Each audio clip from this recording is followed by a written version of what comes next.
Surface chemistry के MCQs part 1। एक number MCQs, absorbed acetic acid on activated carbon is, यानी जब acetic acid carbon यानी activated carbon पर एब्जॉर्ब होती है तो हम एसिटिक एसिड को एब्जॉर्बेट कहेंगे या एब्जॉर्बेंट कहेंगे। तो जो सॉल्यूट के थ्रू पर काम करे उसको हम एब्जॉर्बेट कहेंगे और जो सॉल्वेंट के थ्रू काम करे उसको हम एब्जॉर्बेंट कहेंगे। ये सरफेस केमिस्ट्री में हमने उसको नाम बदल दिए, यानी सॉल्यूट को एब्जॉर्बेट दिया और सॉल्वेंट को एब्जॉर्बेंट। तो एसिटिक एसिड एक्टिवेटेड कार्बन पर एब्जॉर्ब होती है तो एसिटिक एसिड किया हुआ सॉल्यूट हुआ और सॉल्यूट को हम क्या कहेंगे, absorbate. A option is the correct answer. Number 2, absorption due to strong chemical force is called, यानी एब्जॉर्प्शन जो होती है वो strong chemical force is called, उसको हम फिजियोजॉर्प्शन कहेंगे या कीमोजॉर्प्शन कहेंगे। तो जो फिजिकल बॉन्ड होती है उसको हम फिजिकल जॉर्प्शन कहेंगे और जो केमिकल बॉन्ड्स बनाते हैं उसको हम केमिकल जॉर्प्शन कहेंगे। तो फिजिकल जॉर्प्शन को हम फिजियोजॉर्प्शन और केमिकल जॉर्प्शन को हम कीमोजॉर्प्शन कहते हैं। तो कहते हैं कि एडजॉर्प्शन एक होती है एब्जॉर्प्शन और एक होती है एडजॉर्प्शन। तो एब्जॉर्प्शन यानी एब्जॉर्प्शन जो अंदर तक यानी सॉल्यूट को अंदर ले सकते हैं उसको हम एब्जॉर्प्शन कहेंगे और जो सिर्फ सरफेस पर एब्जॉर्ब हो जाए उसको हम एडजॉर्प्शन कहेंगे। तो कहते हैं कि जब सॉलिड सरफेस पर जब कोई सॉल्यूट पार्टिकल एब्जॉर्ब्ड होती है यानी एब्जॉर्बेट सॉल्यूट यानी एब्जॉर्बेट उस पर यानी एब्जॉर्ब होती है तो उसको हम एब्जॉर्प्शन कहेंगे। Due to strong chemical force, जो स्ट्रॉन्ग केमिकल फोर्स होती है उसको हम फिजियोजॉर्प्शन या केमिजॉर्प्शन, तो उसको हम केमिजॉर्प्शन कहेंगे, यानी B option is the correct answer. Absorption of gases on solid surface is exothermic because, तो जब एब्जॉर्प्शन होगी यानी सॉलिड सरफेस पर यानी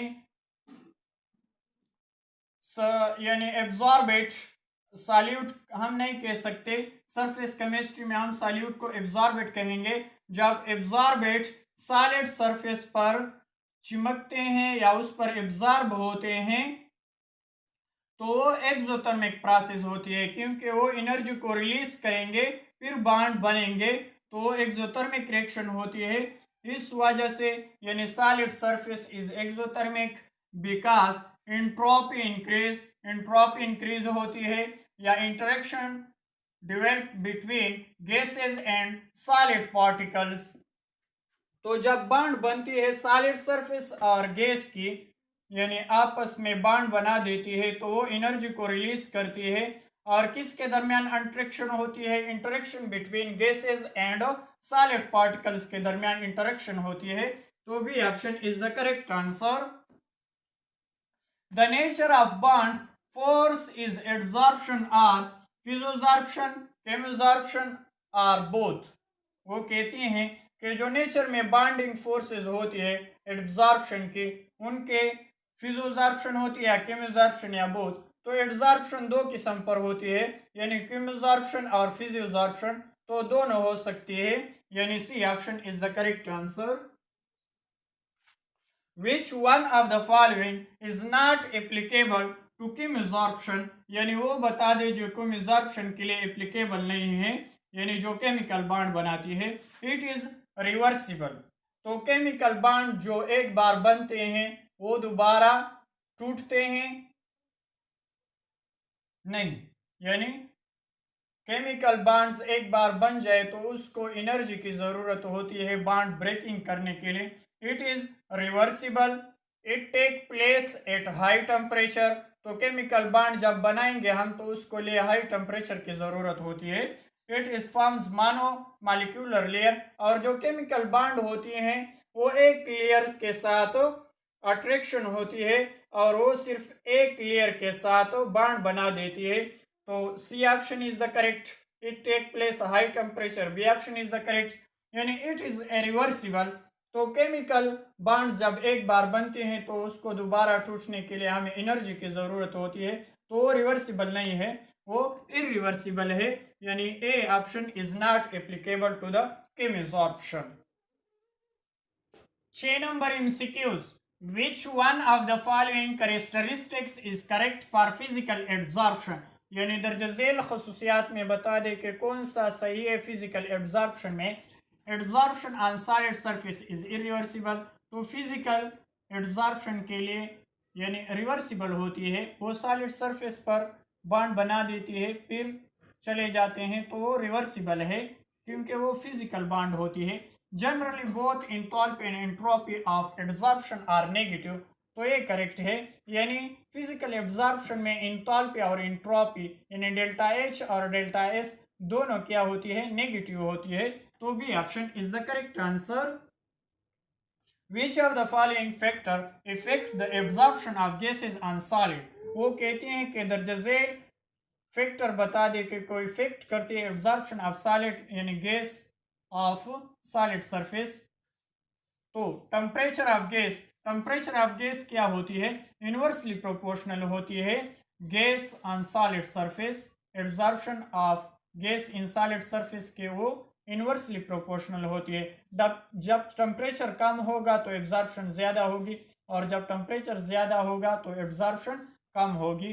क्रिटिकल टेम्परेचर जो हम गैस के जो मॉलिक्यूल्स हैं उनको हम लिक्विफाइड करने के लिए जो टेम्परेचर की ज़रूरत होती है, तो वो डायरेक्टली प्रोपोर्शनल है यानी absorption of gas on solid surface. और प्रेशर क्या है, यानी डायरेक्टली प्रोपोर्शनल है, तो डी ऑप्शन यानी ये तीनों है, तो D option is the correct answer यानी ऑल।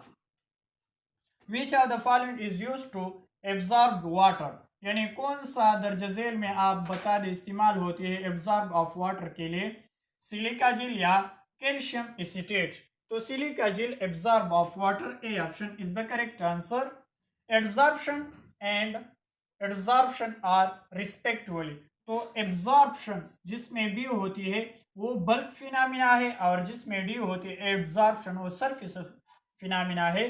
तो एब्जॉर्प्शन यानी जो अंदर तक जो हम सॉल्यूट कहते हैं, तो सरफेस केमिस्ट्री में हम इसको सॉल्यूट नहीं कहेंगे, उसको एब्जॉर्बेट कहेंगे। तो जब एब्जॉर्बेट यानी अंदर तक जा सकते हैं तो उसको हम बल्क फिनोमिना कहते हैं, और जो सिर्फ ऊपर सरफेस की सतह पर रहते हैं उसको हम सरफेस फिनोमिना कहेंगे, और उसको हम एब्जॉर्प्शन कहेंगे। तो B option is the correct answer. 10 number MCQs, absorption in multilayer in case of physical absorption या केमिकल एब्जॉर्प्शन। तो मल्टीलेयर फिजिकल एब्जॉर्प्शन में होती है और केमिकल एब्जॉर्प्शन में मोनोलेयर होती है। तो यानी एब्जॉर्प्शन अगर मल्टीलेयर है तो वो फिजिकल एब्जॉर्प्शन होगा, और अगर मोनोलेयर है तो वो केमिकल एब्जॉर्प्शन होगा। तो कौन सा ऑप्शन करेक्ट हुआ मल्टीलेयर के लिए, physical absorption. Reversible absorption is, यानी जो रिवर्सिबल एब्जॉर्प्शन होती है वो फिजिकल एब्जॉर्प्शन होती है या केमिकल एब्जॉर्प्शन। तो रिवर्सिबल फिजिकल एब्जॉर्प्शन होती है, यानी वो बॉन्ड बना देती है फिर ब्रेक ऑफ करती है। लेकिन केमिकल एब्जॉर्प्शन में पहले बॉन्ड बनता नहीं, अगर बन गया तो वो दोबारा नहीं टूटता, तो वो इरिवर्सिबल है। जॉर्प्शन इज द फिनोमिना, तो जॉर्प्शन जब वो एब्जॉर्प्शन और एब्जॉर्प्शन दोनों प्रोसेस स्पॉन्टेनियसली होती है तो उसको हम जॉर्प्शन कहते हैं। रिवर्स ऑफ एब्जॉर्प्शन या one absorption and absorption take place spontaneously, तो मैंने पहले बताया कि जब एब्जॉर्प्शन और एब्जॉर्प्शन दोनों एक साथ होते हैं तो उसको हम स्प्रोशन कहते हैं। तो यानी B option is the correct answer, यानी एब्जॉर्प्शन और एब्जॉर्प्शन दोनों स्पॉन्टेनियसली होती है तो उसको हम स्प्रोशन कहते हैं। The heat evolved in a chemisorption lies in the range of kilojoule per mole, बता दे, यानी केमिसॉर्प्शन के लिए हीट की ज़रूरत होती है, वो केमिकल बॉन्ड होती है, तो हम क्या कहेंगे कि उसको ज़्यादा एनर्जी की ज़रूरत होगी। तो A option is the correct answer. Which one of the following is not used for the preparing lyophilic solution. तो लायोफिलिक सॉल्यूशन उसको कहते हैं कि जो वाटर लविंग होती है, यानी वाटर के साथ बॉन्ड बनाती है, तो उसको हम लायोफिलिक कहते हैं। और जो वाटर के साथ बॉन्ड नहीं बनाते उसको हम लायोफोबिक कहते हैं। तो लायोफिलिक कौन से कंपाउंड होते हैं? जो ऑर्गेनिक कंपाउंड्स होंगे वो लायोफिलिक होंगे, वो वाटर के साथ बॉन्ड बनाएंगे। तो जो इनऑर्गेनिक है वो लायोफोबिक होंगे, वो वाटर के साथ बॉन्ड नहीं बनाते। तो स्टार्च क्या है? ऑर्गेनिक कंपाउंड्स है, वो लायोफिलिक हैं। गम्स क्या है? वो भी लायोफिलिक सॉल्यूशन है। ग्लाइटिन क्या है? वो भी लायोफिलिक सॉल्यूशन है। और मेटल सल्फाइड क्या है? वो हाइड्रो यानी लायोफोबिक होती हैं। तो इनऑर्गेनिक कंपाउंड्स है, तो it is not used for the preparing lyophilic solution, यानी D option is the correct answer. 15 number MCQs, which of the following is an example of associated colloid? associated colloid के example बता दे, protein in water या soap in water. तो associated colloid soap in water, यानी B option is the correct answer. Colloidal solution are not classified on the basis of, यानी colloidal solution classified नहीं करते on the basis of molecular size, nature of particles या surface tension value. तो classified होती है molecular size, nature of particles, but not surface intention, यानी surface tension value पर वो नॉट क्लासिफाइड होती है। तो C option is the correct answer. Which of the following is a lyophobic colloids? तो लायोफिलिक हम उसको कहते हैं जो वाटर लिविंग होती है, यानी वाटर के साथ बॉन्ड बनाते हैं। और लायोफोबिक उसको कहते हैं जो वाटर के साथ बॉन्ड नहीं बनाते। तो लायोफोबिक कौन हो सकते हैं? Inorganic compounds. तो हम देखते हैं स्टार्च ऑर्गेनिक है, ग्लाइटिन ऑर्गेनिक है, सल्फर क्या है? इनऑर्गेनिक है। तो C option is the correct answer for the lyophobic. Which of the following is not a gel? कौन सा जेल नहीं है? चीज, क्रूड, मिल्क। तो मिल्क क्या है? इमल्जन है, यानी लिक्विड इन लिक्विड है। तो C option is the correct answer. The formation of colloid from suspension is peptidization या condensation। तो formation of colloidal from suspension is peptidization, यानी A option is the correct answer। Peptidization involves precipitation of colloidal particles या disintegration of colloidal aggregates। तो peptidization involves in the disintegration of colloidal aggregates, यानी B option is the correct answer। 21 number MCQs, ultra microscope is prepared by the Zumwalt in 1903 या 1703। तो उसने prepare किया था यानी 1903 में। 22 number MCQs, which one of the salts act as a protective colloids? तो protective collides कौन से होंगे? जो लायोफिलिक होंगे। और लायोफिलिक में कौन आते हैं? यानी ऑर्गेनिक कंपाउंड्स। तो ये क्या है?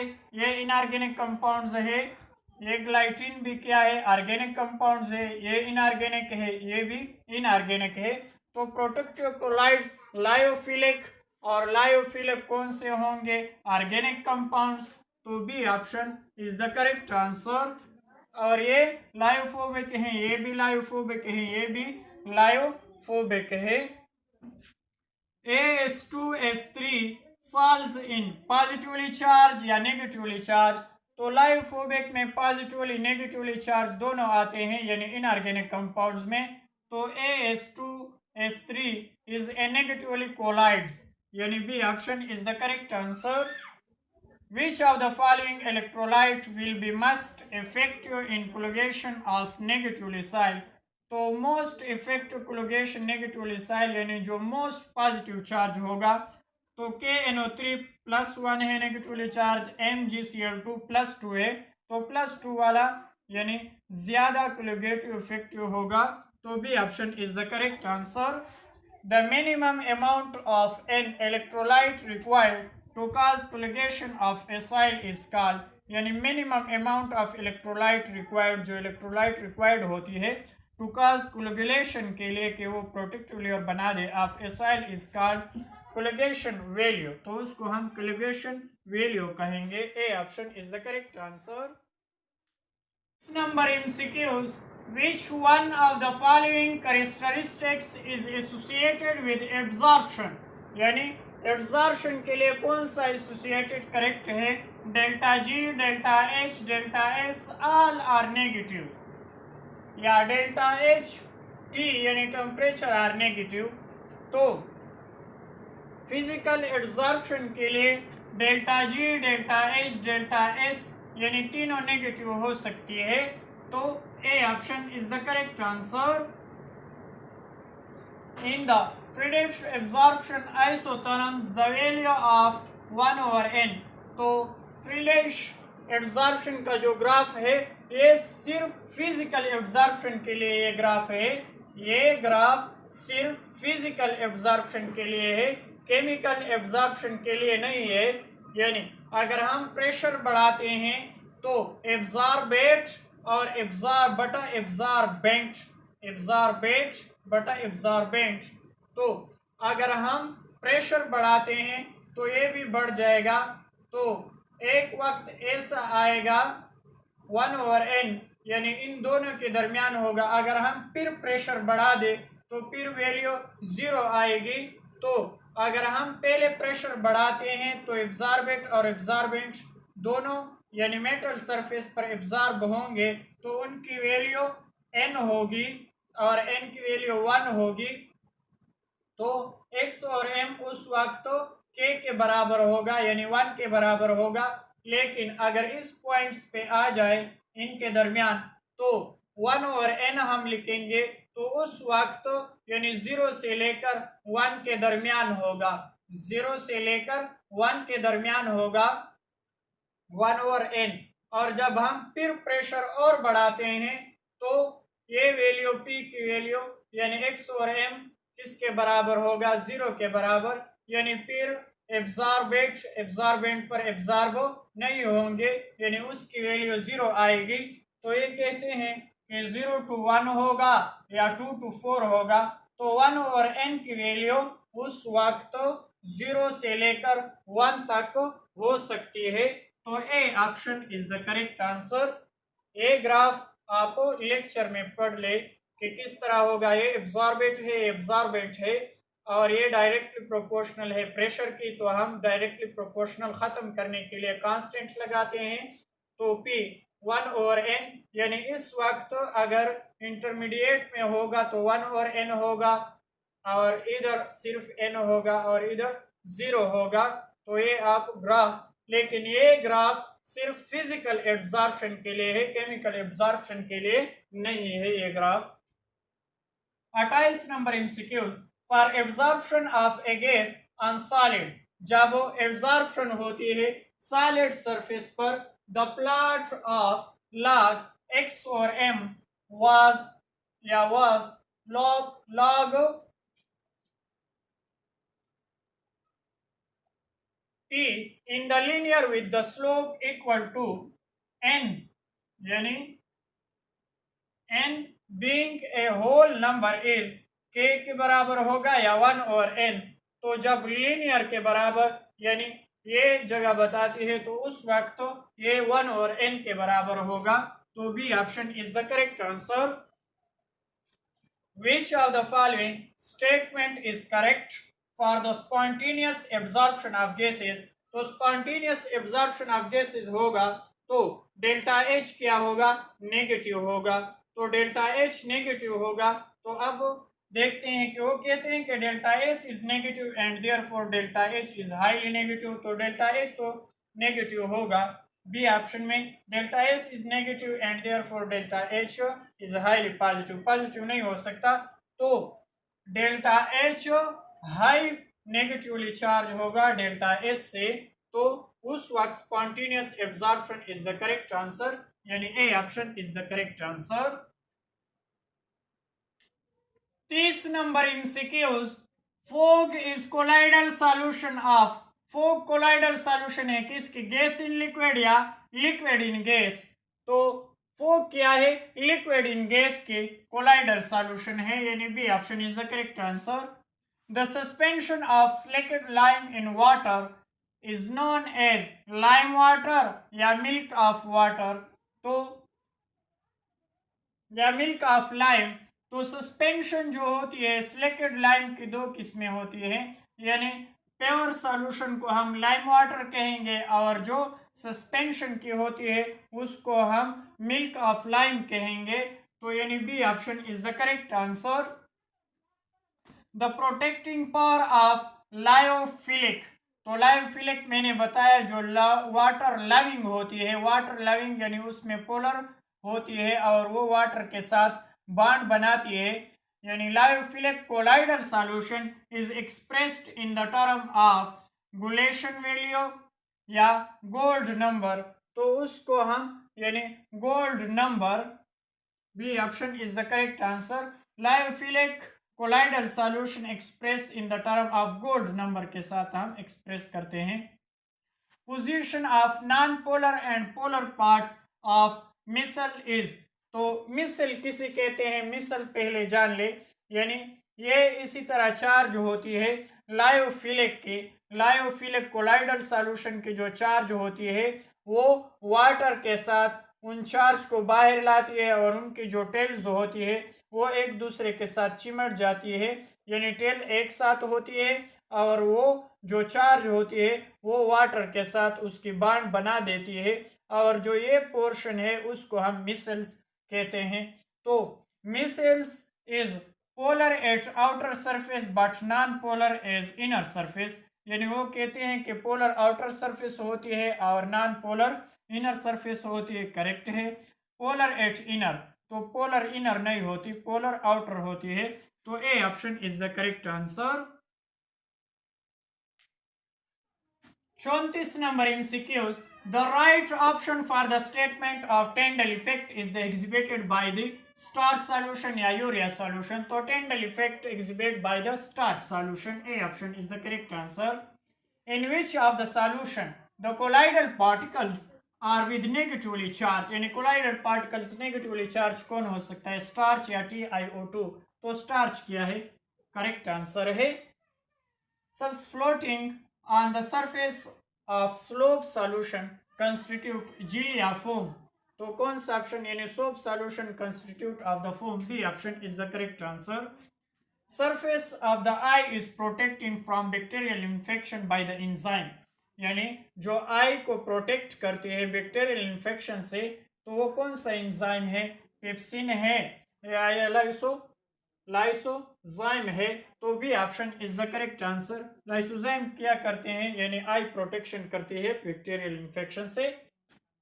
Hydrolysis of protein in the stomach and intestine, यानी हाइड्रोलिसिस जो होती है, जो प्रोटीन इस्तेमाल होती है स्टमच और इंटेस्टाइन में या इंटेस्टाइन में, take place due to the presence of enzyme, कौन सा एंजाइम है? पेप्सिन, इन बोथ दोनों में पेप्सिन होती है या पेप्सिन एंड ट्राइप्सिन रिस्पेक्टिवली, तो स्टमच में कौन सा इस्तेमाल होती है? पेप्सिन इस्तेमाल होती है, और इंटेस्टाइन में क्या होती है?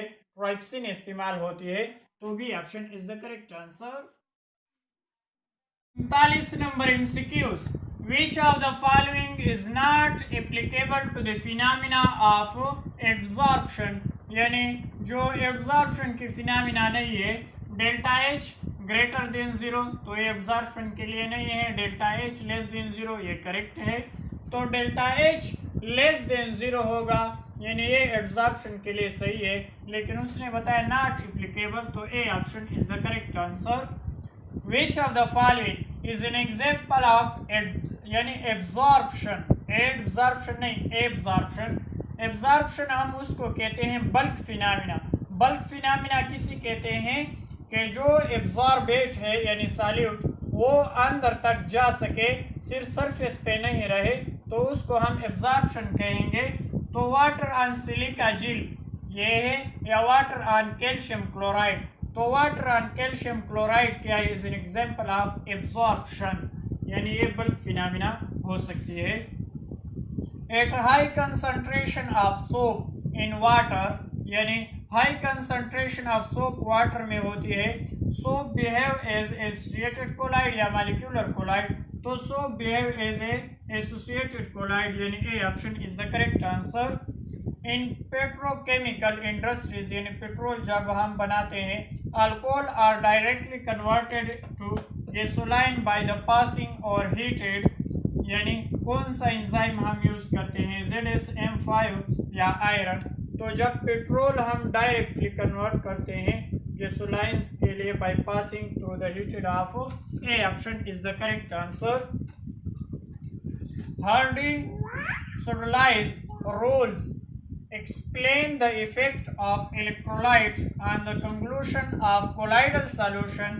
According to this rules, coagulation power of cations follow the order, यानी जितना ज़्यादा केटाइन की पावर ज़्यादा होगी, कोगुलेशन उतना ज़्यादा होगा कोलाइडल सॉल्यूशन की, तो ए ऑप्शन इज करेक्ट। अभी तो मैंने बताया जितना पावर ज़्यादा होगा केटाइन की तो वो कोगुलेशन पावर उसकी ज़्यादा होगी, तो A option is the correct answer. 44 number MCQs, colloidal gold is prepared by the hydrolysis या ब्रिज आर्क मेथड, तो colloidal gold bridge arc method से तैयार होती है, यानी B option is the correct answer. Which gas is absorbed to maximum amount by the activated carbon, यानी कौन सा एब्जॉर्ब होती है maximum amount of carbon atom पर, कार्बन डाइऑक्साइड या कार्बन मोनोऑक्साइड, तो carbon dioxide is the maximum amount activated of carbon. Liquid solution are known as emulsion, तो उसको हम इमल्जन कहते हैं, यानी लिक्विड सॉल्यूशन को हम क्या कहेंगे, emulsion.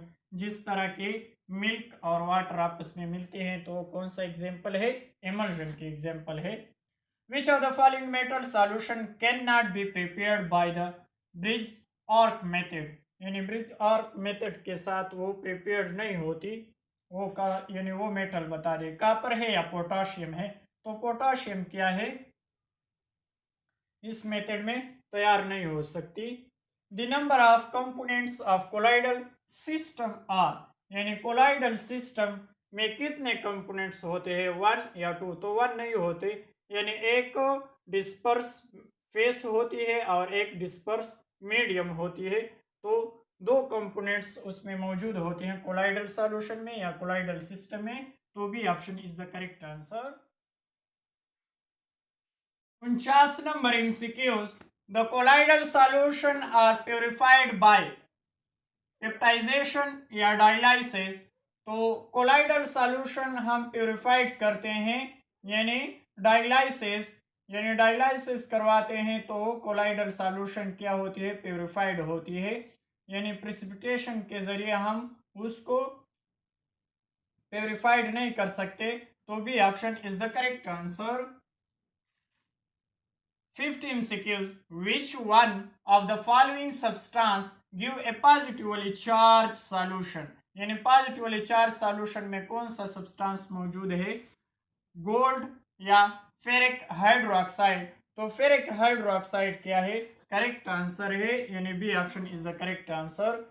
Which one of the following is a lyophilic colloid, तो लायोफिलिक ऑर्गेनिक कंपाउंड्स, मिल्क या गम, गम क्या है, ऑर्गेनिक कंपाउंड्स, तो B option is the correct answer. The right option for Tyndall effect of exhibited by is urea solution या starch solution, तो टेंडल effect हम colloidal solution में पढ़ते हैं, तो टेंडल इफेक्ट कौन सा हो सकता है, यानी यूरिया सॉल्यूशन नहीं हो सकता, स्टार्च सॉल्यूशन होती है कोलाइडल सॉल्यूशन में, तो B option is the correct answer. Measuring zeta potential, zeta potential उसको कहते हैं जो 2 लेयर्स में जो पोटेंशियल होती है कोलाइडल सॉल्यूशन में, उसको हम जीटा पोटेंशियल कहते हैं, तो दूसरा लेयर उसकी स्टेबिलिटी गेन करने के लिए आएगी। Is useful for the determining which property of colloidal solution, viscosity नहीं, स्टेबिलिटी ऑफ कोलाइडल पार्टिकल्स, तो स्टेबिलिटी गेन करने के लिए आती हैं, तो B option is the correct answer. 54 number MCQs, in which of the solution the colloidal particles are with negatively charged, यानी colloidal particles negatively charge TiO2 या starch, तो starch is the correct answer. Which property of colloidal solution is independent of charge on the colloidal particles? तो independent टेंडल effect हो सकती है या conclusion हो सकती है। तो टेंडल इफेक्ट यानी independent for the colloidal particles or solution, तो A option is the correct answer। Which property of colloids is not dependent? तो independent और is not dependent एक लफ्ज है on the charge colloidal particles, तो ये भी टेंडल इफेक्ट हो सकती है। यानी इसमें इंडिपेंडेंट बताया हुआ है और इसमें इज नॉट डिपेंडेंट, तो एक चीज है। The protecting power of lyophilic colloidal solution is expressed in the term of, यानी लायोफिलिक कोलाइडल सॉल्यूशन के लायोफोबिक सॉल्यूशन को हम प्रोटेक्टिंग के लिए इस्तेमाल करते हैं, तो उसको हम गोल्ड नंबर कहते हैं, यानी B option is the correct answer. Pure water can be obtained from the sea water by the sedimentation या रिवर्स ऑस्मोसिस, तो हम सी वाटर को प्योर करने के लिए रिवर्स ऑस्मोसिस प्रोसेस इस्तेमाल करते हैं। Physical absorption of a gas by a solid is generally reversible या इरिवर्सिबल, तो फिजिकल एब्जॉर्प्शन क्या होती है? रिवर्सिबल होती है, यानी उसमें फिजिकल बॉन्ड प्रेजेंट होती है, तो वो रिवर्सिबल है। फ्रीडिश इक्वेशन इज वैल्ड और the certain range of only pressure या टेम्परेचर, तो प्रेशर के साथ रिलेशन होती है, यानी इस तरफ अगर हम प्रेशर बढ़ाते हैं और ये एब्जॉर्बेट बटा एब्जॉर्बेंट, तो उसकी ग्राफ इसी तरह होगी, तो वो प्रेशर के साथ रिलेटेड है। टेम्परेचर उसमें कांस्टेंट होती है, उसमें हम टेम्परेचर कांस्टेंट लेंगे, तो A option is the correct answer. The sorption of gas by metal is known as, यानी सॉर्प्शन गैसेस को बाय मेटल को हम और क्या नाम देते हैं? एब्जॉर्प्शन या कोल्यूशन। तो सॉर्प्शन किसे कहते हैं? जहां जिस सरफेस पर एब्जॉर्प्शन और एडब्जॉर्प्शन दोनों सिमल्टेनियसली होती है, तो उसको हम सॉर्प्शन कहते हैं, तो उसको और नाम क्या देते हैं? ओक्लूजन, यानी B option is the correct answer. Activated charcoal can be remove the coloured impurities from the खाली जगह due to the process of absorption. Absorption मैंने पहले बताया है कि जहां सरफेस पर यानी एब्जॉर्बेट बैठते हैं, तो उसको हम एब्जॉर्प्शन कहते हैं, और जो बल्क कहते हैं, यानी जो एब्जॉर्बेट अंदर चले जाते हैं, सरफेस पर नहीं, यानी अंदर चले जाते हैं, तो उसको हम एब्जॉर्प्शन कहते हैं। तो सरफेस या सॉल्यूशन, तो एब्जॉर्प्शन हम किसे यानी वो कहते हैं एक्टिवेटेड चारकोल रिमूव, जब एक्टिवेटेड चारकोल हम रिमूव करते हैं by the colour impurities from the किससे? सॉल्यूशन से, by the process of absorption, तो B option is the correct answer. The absorption of gases on solid surface is either order of खाली जगह of, यानी either खाली जगह order और खाली जगह ऑर्डर रिएक्शन। तो absorption of gases solid surface is either यानी जीरो ऑर्डर और फ्रिक्शनल ऑर्डर रिएक्शन कहेंगे, यानी B option is the correct answer. 64 number MCQs enzymes are highly in their खाली जगह यानी कैटालिटिक एक्शन जनरल या स्पेसिफिक, तो एंजाइम क्या होती है? हाईली स्पेसिफिक होती है, B option is the correct answer. Which one of the following enzyme digest the protein? यानी माल्टेज या पेप्सिन, तो enzyme digest protein, pepsin enzyme, B option is the correct answer. A colloidal system has particles of which of the following size, कौन से correct option है? यानी 10 की ताकत -6 metre से लेकर 10 की ताकत -9 मीटर, यानी B option is the correct answer. When a few typical solute, अगर हमारे पास सॉल्यूट है और separated by the particle selective membrane, एक मेम्ब्रेन के साथ हम पास करते हैं, सच एज प्रोटीन, जिस तरह protein particles blood corpus this process is called, उस प्रोसेस को हम डायलाइसिस कहते हैं जिसमें एक मेम्ब्रेन होती है। तो B option is the correct answer. 68 number MCQs। For the absorption of gas on a solid, the plot of log x or m यानी absorbent बटा absorbent versus log p in the linear with slope equal to, तो n के बराबर log k के बराबर या 1 over n। तो जो ग्राफ होती है वो इस तरह होती है, यानी यहाँ हम इस तरह बढ़ाएंगे और ये 1 और n हो जाएगा, ये एब्जॉर्बेंट बटा एब्जॉर्बेंट। तो कौन सा ऑप्शन करेक्ट हुआ, यानी C option is the correct answer. A molecule in a interior of liquid exerts intermolecular force of attraction equal in all direction या unequal in all direction, तो वो equal in all direction होती है। A option is the correct answer. Which of the following is a case of absorption, यानी कौन सा case absorption के लिए करेक्ट है। Silica gel connect with water vapours या ammonia gas in connect with water vapour. तो silica gel connect with water vapours is the case of absorption, तो A option is the correct answer. यानी silica gel अगर water vapours पर यानी ऊपर रहते हैं तो उसको हम एब्जॉर्प्शन कहते हैं। 71 number MCQs। Lyophilic sols are irreversible या सेल्फ स्टेबलाइजिंग। तो लायोफिलिक क्या होती है, वाटर लविंग, यानी वाटर लविंग जो वाटर के साथ बॉन्ड बनाते हैं, तो अगर बॉन्ड बना देते हैं तो वो सेल्फ स्टेबलाइजिंग हो गए। तो B option is the correct answer. Which one of the following is a lyophilic colloid, यानी लायोफिलिक कोलाइड्स बता दे। फोग, ब्लड, गम। तो लायोफिलिक कौन से होते हैं, यानी वाटर लविंग, यानी वाटर के साथ बॉन्ड बना देते हैं। तो C option is the correct answer. यानी गम है, स्टार्च है, ये क्या है, लायोफिलिक कोलाइडल सॉल्यूशन है। ठीक है। The disperse phase, dispersion medium and the colloidal solution lyophilic, lyophobic of gold solution respectively, यानी जो गोल्ड कोलाइडल सॉल्यूशन है उसमें डिस्पर फेस क्या है और डिस्पर्स मीडियम क्या है। तो डिस्पर्स फेस यानी सॉल्यूट, डिस्पर्स मीडियम यानी सॉल्वेंट। तो हम देखते हैं सॉलिड सॉलिड लायोफोबिक, ये तो इनकरेक्ट है। Solid liquid lyophobic. तो डिस्पर्स फेस यानी सॉल्यूट क्या है, सॉलिड है, और डिस्पर्स मीडियम लिक्विड है यानी सॉल्वेंट लिक्विड है, और ये क्या है, लायोफोबिक कोलाइडल है। तो B option is the correct answer. Gold का जो सॉल्व्स है वो क्या है, सॉलिड लिक्विड लायोफोबिक, यानी सॉलिड क्या है, डिस्पर्स फेस है, सॉल्यूट जो होती है, और डिस्पर्स मीडियम क्या है, लिक्विड है, और ये क्या है, यानी सॉल्वेंट, और ये लायोफोबिक है।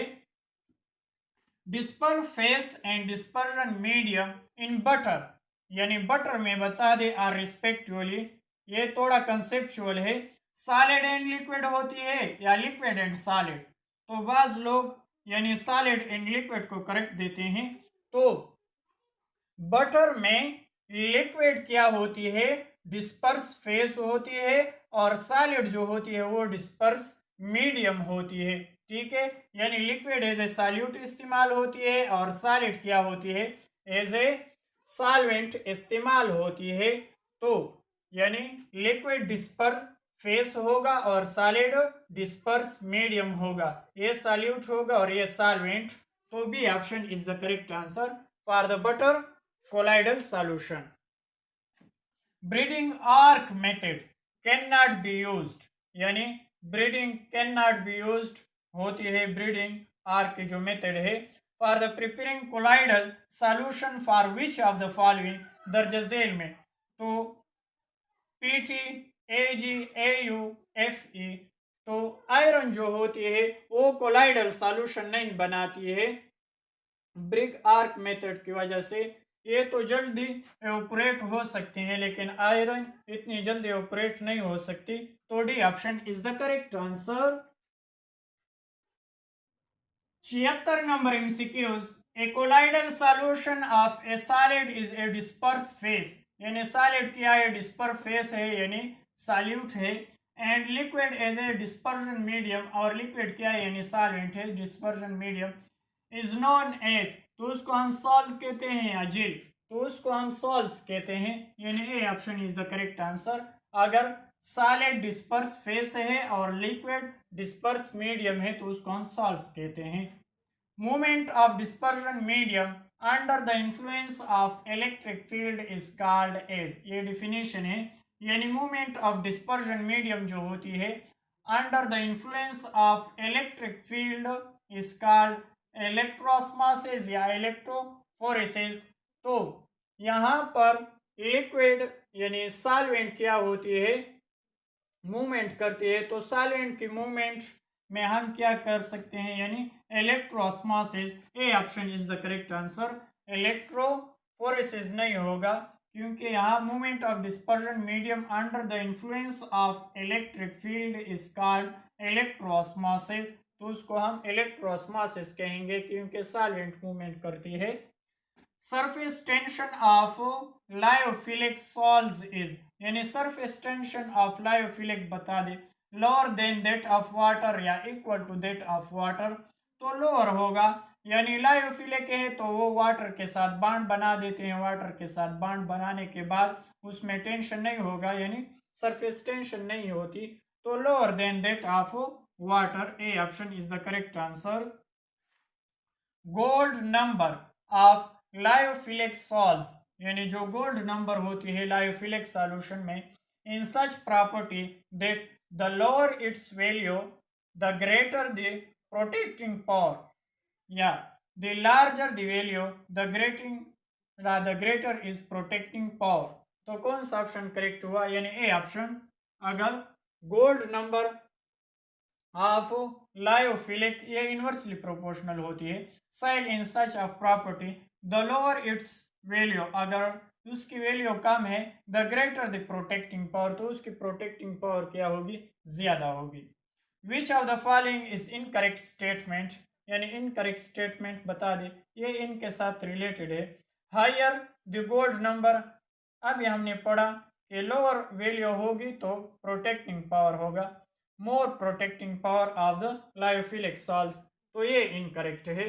Hardy Schulze rules is related to coagulation, ये तो करेक्ट है, तो उसने बताया इनकरेक्ट स्टेटमेंट बताए, तो A option is the correct answer. 81 number MCQs. Which of the following is absorbed in maximum amount by the activated charcoal, यानी एब्जॉर्बेंट बता दे maximum amount of activated charcoal जो होती है, M2 होगा, CO, CO2 या HCl, तो जिसकी क्रिटिकल टेम्परेचर ज्यादा होगी तो वो एब्जॉर्बेंट उसकी ज्यादा होगी ऑन द एक्टिवेटेड चारकोल। तो देखते हैं M2 के 126 केल्विन, 134, 304, 324, तो HCl सबसे ज्यादा क्रिटिकल टेम्परेचर है, तो मैक्सिमम अमाउंट में क्या होगा, यानी एब्जॉर्ब होगा on the activated charcoal. The volume of gases H2CH4, CO2 and NH3 absorbed by the 1 gram of charcoal at 288 Kelvin are in the order of, तो उसके ऑर्डर किस तरह होगी, NH3 greater than CO2 greater than CH4 greater than H2, या H2 greater than CO2 greater than NH3 greater than CH4। तो हम देखते हैं क्रिटिकल टेम्परेचर उसकी, यानी हाइड्रोजन की कितनी है, 33 केल्विन, फिर CH4 की 100 यानी 190 केल्विन, 304 और 406। तो हम देखते हैं किसकी ज्यादा है, यानी NH3 की ज्यादा क्रिटिकल टेम्परेचर है, तो वो सबसे पहले आएगी, फिर इसके बाद कार्बन डाइऑक्साइड आएगी, फिर मीथेन आएगी, फिर हाइड्रोजन आएगी। तो सबसे ज्यादा क्रिटिकल टेम्परेचर किसके, सबसे पहले यानी अमोनिया NH3, फिर कार्बन डाइऑक्साइड, फिर मीथेन, फिर हाइड्रोजन गैस हो सकती है, तो A option is the correct answer. The absorption of gas on solid surface is generally exothermic because, यानी जो एब्जॉर्प्शन होती है सॉलिड सरफेस पर तो वो एक्सोथर्मिक होती है, यानी वो हीट को रिलीज करती है, तब वो स्टेबलाइज बन जाएंगे यानी सरफेस पर। तो एंट्रोपी डिक्रीज होगी या एंट्रोपी इंक्रीज होगी, तो एंथैल्पी नेगेटिव में होगा और एंट्रोपी भी नेगेटिव में होगा, तो एंट्रोपी भी डिक्रीज होगी, तो B option is the correct answer. In the absorption of oxalic acid on activated charcoal, the activated charcoal is known as, तो मैंने पहले बताया जो सॉल्यूट के थ्रू काम करे उसको हम एब्जॉर्बेट कहेंगे और जो सॉल्वेंट के थ्रू काम करे उसको हम एब्जॉर्बेंट कहेंगे। तो ये बताते हैं कि oxalic acid on the activated charcoal, the activated charcoal is known as, हम चारकोल को क्या कहेंगे यानी सॉल्वेंट को क्या कहेंगे, उसको एब्जॉर्बेंट कहेंगे, तो A option is the correct answer. In a physical absorption gas molecule are bond on the solid surface by, यानी वांडर वाल फोर्सेस होती है या केमिकल फोर्स। तो फिजिकल एब्जॉर्प्शन में क्या होती है गैस मॉलिक्यूल्स के दरमियान, यानी क्या होती है वांडर वाल फोर्सेस, तो उसको हम फिजिकल एब्जॉर्प्शन कहेंगे। केमिकल फोर्स तो केमी एब्जॉर्प्शन में होगी यानी केमिकल एब्जॉर्प्शन में होगी, तो A option is the correct answer. 86 number MCQs, the dyeing of fiber involves the process of absorption, adsorption या absorption। तो the dyeing of fiber involves the process is a sorption, यानी C option is the correct answer. Absorption में क्या होती है, bulk medium होती है, यानी जो एब्जॉर्बेट है वो अंदर चले जाते हैं और यूनिफॉर्म सॉल्यूशन होती है। और एब्जॉर्प्शन पे क्या होती है, यानी सॉलिड सरफेस पर एब्जॉर्बेंट बॉन्ड बना देती हैं या उसके साथ वो रिलेटेड होती है। और सॉर्प्शन उसको कहते हैं कि एब्जॉर्प्शन और एब्जॉर्प्शन दोनों सिमल्टेनियसली होती है, तो उसको हम सॉर्प्शन कहते हैं। The absorption of hydrogen by the palladium is called hydration या ओक्लूजन। तो एब्जॉर्प्शन जब हाइड्रोजन गैस प्लूडियम पर सॉलिड सरफेस पर बैठ जाते हैं तो उसको हम ओक्लूजन कहते हैं, यानी B option is the correct answer. The absorption of solid from a solution is called positive absorption या फिजिकल एब्जॉर्प्शन। तो फिजिकल एब्जॉर्प्शन हमने पहले भी पढ़े हैं कि जब वो सॉलिड सरफेस पर यानी सॉल्यूट जिसको हम क्या कहते हैं एब्जॉर्बेट कहते हैं, यानी एब्जॉर्बेट सॉलिड सरफेस के साथ बॉन्ड बनाते हैं तो उसको हम फिजिकल एब्जॉर्प्शन कहते हैं। यानी वो क्या होती है वांडरवाल फोर्सेस होती है, वो रिवर्सिबल होती है। और केमिकल एब्जॉर्प्शन जो सॉलिड सरफेस के साथ मुकम्मल बॉन्ड बना देती है और उसको एक्टिवेशन एनर्जी की ज़रूरत होती है तो वो दोबारा नहीं टूटती, वो इरिवर्सिबल होती है। तो ये कहते हैं कि absorption of solid from the solution is called, तो उसको हम क्या कहेंगे जब एब्जॉर्बेट की जो यानी वैल्यू है वो ज़्यादा होगी या नंबर उसके ज़्यादा होंगे सॉलिड सरफेस पर, तो उसको हम पॉजिटिव एब्जॉर्प्शन कहेंगे। यानी जब एब्जॉर्बेट की मिकदार ज़्यादा होंगी सॉलिड सरफेस पर तो पॉजिटिव एब्जॉर्प्शन होगा, और जब सॉलिड सरफेस पर एब्जॉर्बेंट की मिकदार ज़्यादा होगी तो उसको हम नेगेटिव एब्जॉर्प्शन कहेंगे। ठीक है, जब सॉल्यूट की यानी एब्जॉर्बेट की मिकदार सॉलिड सरफेस पर ज़्यादा होगी तो हम पॉजिटिव एब्जॉर्प्शन कहेंगे। The extent of absorption of gas on solid depends on the nature of gas, pressure of gas, temperature of gas या ऑल। तो एब्जॉर्प्शन जो होती है वो क्या होती है, यानी सॉलिड सरफेस पर सॉल्यूट यानी एब्जॉर्बेट बैठ जाते हैं तो solid depends upon the nature of gas, pressure of gas, temperature of gas, इन तीनों पर डिपेंड्स करते हैं, तो D option is the correct answer. यानी नेचर ऑफ गैस किस तरह है, प्रेशर ऑफ गैस किस तरह है, यानी प्रेशर अगर हम बढ़ा दें तो फिजिकल एब्जॉर्प्शन बढ़ती है। टेम्परेचर, अगर हम टेम्परेचर बढ़ा दें तो फिजिकल एब्जॉर्प्शन क्या होगी, वो डिक्रीज होगी। तो ऑल यानी इन तीनों पर डिपेंड्स करती है। Physical absorption become applicable at low temperature या हाई टेम्परेचर। तो मैंने अभी बताया कि फिजिकल टेम्परेचर क्या होगा, यानी लो टेम्परेचर पर वो ज्यादा क्या होंगे, यानी एब्जॉर्बेट होंगे। तो यानी ए option is the correct answer. जितना हम टेम्परेचर कम करते हैं तो सॉलिड गैस यानी गैस सॉलिड सरफेस पर चिमट जाते हैं, और जब हम टेम्परेचर बढ़ाते हैं तो वो दोबारा उड़ते हैं, तो रिवर्सिबल होती है। अगर हम प्रेशर बढ़ाते हैं तो फिर फिजिकल एब्जॉर्प्शन बढ़ेंगे। The physical absorption increase with decrease in temperature, increase in pressure. तो अभी हमने पढ़े, तो कौन सा ऑप्शन करेक्ट हुआ, यानी both. C option is the correct answer. BNA number MCQs. The curve showing variation of absorption with the change in pressure at constant temperature is called absorption of isotherms या absorption of isobars। जब एक curve हम बनाते हैं, किस तरह curve बनाते हैं, अगर हम इस तरह कर्व बना देते हैं, यहाँ पर अगर प्रेशर बढ़ता है और यहाँ एब्जॉर्बेट बटा एब्जॉर्बेंट, तो कहते हैं कि the showing curve variation absorption the change in pressure, यानी अगर हम प्रेशर को चेंज करते हैं, टेम्परेचर इसमें कांस्टेंट होती है, ये फिजिकल एब्जॉर्प्शन के लिए इसका, तो उसको हम एब्जॉर्प्शन ऑफ आइसोथर्म कहेंगे। इस ग्राफ को हम एब्जॉर्प्शन ऑफ आइसोथर्म, आइसोथर्म तब कहेंगे जब टेम्परेचर कांस्टेंट हो।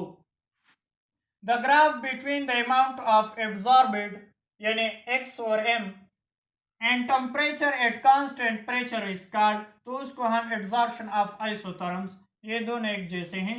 ए option is the correct answer. The micelles constituent is an example of associated collide या मल्टी मॉलिक्यूलर कोलाइड्स। तो मिसिकेबल मैंने पहले भी बताया है कि किस तरह होती है,